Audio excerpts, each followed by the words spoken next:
In this video, I'm going to show you how to remove Grammarly from Google Chrome quickly and easily. If you've installed Grammarly as a Chrome extension and you no longer want it on your browser, this guide will walk you through the exact steps. And if this tutorial helps, make sure to hit the like button and subscribe for more helpful tech tips just like this. Alright, let's jump right in.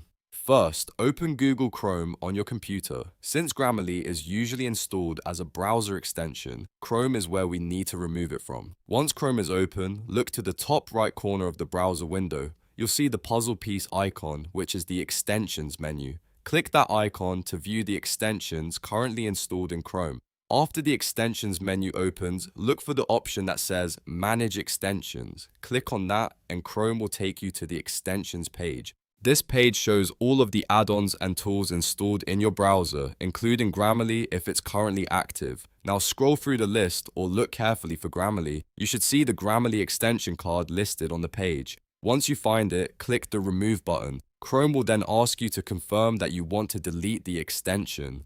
Just click Remove again to confirm. After that, Grammarly will be removed from Google Chrome.